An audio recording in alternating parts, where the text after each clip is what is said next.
میرا گمان ہے واللہ عالم، میں نے کہا تھا ان باتوں میں اختلاف کی گنجائش ہے، یہ کوئی میں قرآن و حدیث کی روح سے نہیں کہہ رہا ہوں، لیکن جو میرا مشاہدہ ہے افغانستان کی تقسیم ہو جائے گی، پختون حصہ جو ہے پاکستان کے ساتھ ملے گا، اور یہ یہاں پر وادی سندھ جس کو اقبال نے کہا ہے کارواں زیں وادی دور و دراز آیت بروں، اس یہاں پر خلافت علی منہاج النبوہ کا نظام قائم ہوگا اور یہاں سے فوجیں چلیں گی، نمبر ایک۔ نمبر دو، عرب کے ریگزار میں 15ویں صدی کے مجدد کا ظہور ہو جائے گا۔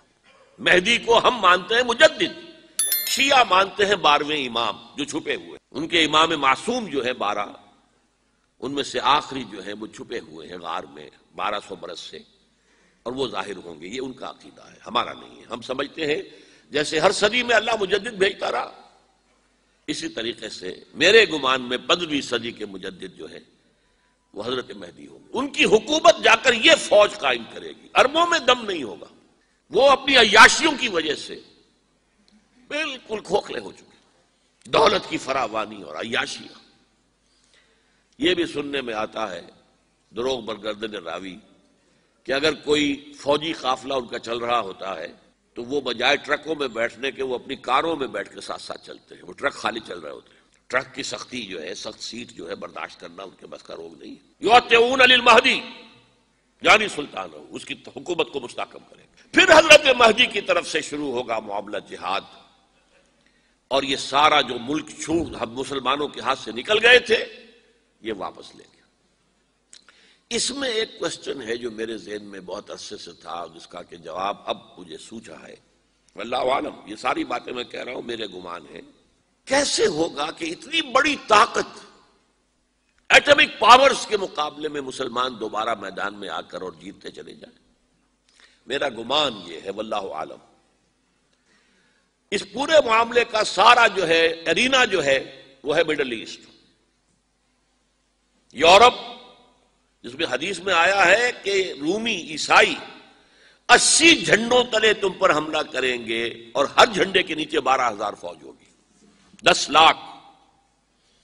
اور مجھے حال ہی میں معلوم ہوا ہے کہ آج کل جو ایک ڈویژن ہوتا ہے وہ 12,000 کا ہوتا ہے، تو 80 ڈویژنز آرمی آئے گی۔ لیکن معلوم ایسا ہوتا ہے کہ روس، چائنا، جاپان اور میرے خیال میں انڈیا بھی یہ نیوٹرل رہیں گے، نمٹ لو آپس میں۔ تو ابراہیمی قوموں کا جھگڑا ہے نا کہ فلسطین کس کا ہے، مسلمان کہتے ہیں ہمارا ہے، یہودی کہتے ہیں ہمارا، عیسائی کہتے ہیں ہمارا، تو نمٹ لو، سیٹل یور سکورز۔ لیکن کوئی ویپنز آف ماس ڈسٹرکشن استعمال نہ ہو، اگر وہ ہوئے تو پھر ہم میدان میں آ جائیں گے۔ میرا گمان یہ ہے کہ ویپنز آف ماس ڈسٹرکشن استعمال نہیں کر سکیں گی مغربی طاقتیں، اور پھر جنگ کے اندر مسلمانوں کے ساتھ جیتنا ان کے لیے ممکن نہیں ہے۔ جن کو موت عزیز ہے، منحصر مرنے پہ ہو جس کی امید، نا امیدی اس کی دیکھا چاہیے، اور وہ مرنے کو تیار نہیں ہے۔ وہ تو 40,000 فٹ کی بلندی سے ڈیزی کٹر پھینک سکتے ہیں، نیچے نہیں آئیں گے۔ اور جب نیچے کچھ اتنے تھے تو جو حشر کیا تھا، تو جو بات کہی تھی رمزفیلڈ نے، ویری ٹینیشیس فائٹرز، یہ افغان والے جو ہیں یہ تو چمٹ جانے والے ہیں، یہ ایسے جنگجو ہیں، ان سے جان چھڑانی مشکل ہے، جن کے لیے موت سب سے بڑی کامیابی ہے۔ شہادت مطلوب و مقصود مومن نہ مال غنیمت نہ کشور کشائی، مسلمانوں کا مقابلہ کر سکیں گے، یہ ہے میرا گمان، واللہ اعلم۔ بہرحال پہلا مرحلہ کسی اجمی ملک میں جو میرے نزدیک پاکستان اور افغانستان پہ مشتمل ہوگا، خلافت کا نظام پہلے آئے گا، پھر یہاں سے فوجیں چلیں گی، حضرت مہدی کی حکومت قائم ہوگی، پھر وہ حضرت مہدی جو ہے وہ جہاد کریں گے، قتال کریں گے، اور اس قتال کے آخری مرحلے پر حضرت عیسیٰ علیہ السلام بھی نازل ہو جائیں گے، اور غالباً ان کے ذریعے سے پھر جتنا الیکٹرانک ان کا حساب کتاب ہے وہ ختم ہو جائے گا۔ حضور نے فرمایا ان کی آنکھوں میں ایسی تاثیر ہوگی، جہاں تک نگاہ جائے گی یہودی پگھل جائیں گے،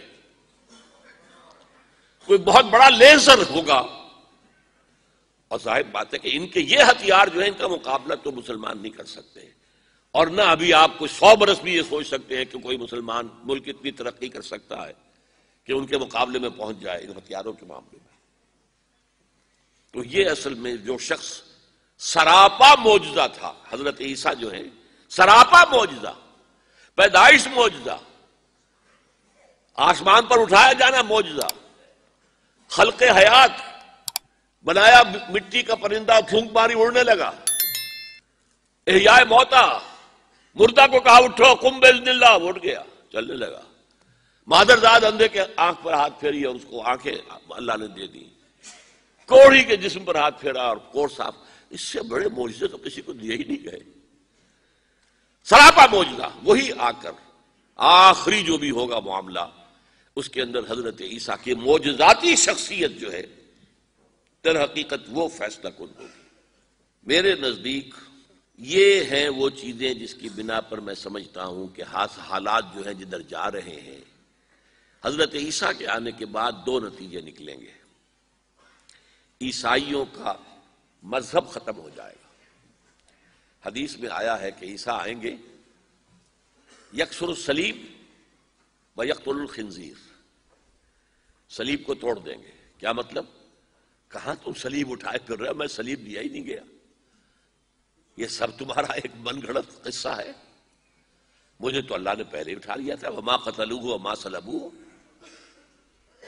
صلیب ہی پر کھڑی ہوئی ہے عیسائیت ساری کی ساری۔ اور خنزیر کو قتل کر دی، خنزیر تم نے کیسے حلال کر لیا اپنے لیے؟ کبھی اسلامی شریعت کے اندر موسیٰ کی شریعت میں حرام تھا، وہی موسیٰ کی شریعت میں تمہیں دے کر گیا تھا۔ Don't think I have come to destroy law, یہ لا تم پر نافذ رہے گا۔ گویا کہ عیسائی مذہب ختم ہو کر اسلام میں منتخب ہو جائے گا، یہودی ایک ایک ختم کر دیا جائے گا۔ یہودی کیوں اس انجام کے مستحق ہیں؟ اللہ کا پرانا قاعدہ چلا آ رہا ہے، جس قوم کی طرف کسی رسول کو بھیجا، اگر قوم نے بحیثیت مجموعی رسول کا انکار کیا، وہ ہلاک کر دی گئی۔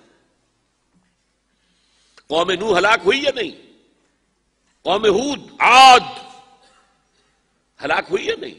قوم سمود جن کی طرف حضرت صالح بھیجے گئے، قوم شعیب، عمورہ اور صدوم کی بستیاں، آل فرعون، یہودیوں کی طرف حضرت عیسیٰ کو رسول بنا کر بھیجا گیا تھا، انہوں نے رد کر دیا، محمد رسول اللہ کو رد کر دیا صلی اللہ علیہ وسلم۔ یہ اس سزا کے مستحق ہو چکے ہیں، لیکن وہ سزا ان کا رسول ہی ان کو آ کر دے گا، اسی لیے انہیں اٹھا لیا گیا۔ ایک پوز آ گیا ہے، مستحق تو ہو گئے تھے اسی وقت حضرت عیسیٰ کے زمانے میں کہ ہلاک کر دیے جائیں، لیکن حضرت عیسیٰ کے زمانے میں حضرت عیسیٰ کو اٹھا لیا اور ان کا معاملہ جو ہے وہ ملتوی کر دیا۔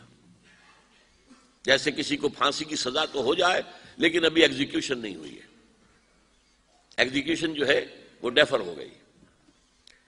یہودی ختم، عیسائیت ختم، اور عیسائی سب مسلمانوں کے ساتھ شامل ہو کر ایک ملت واحدہ بن جائیں گے۔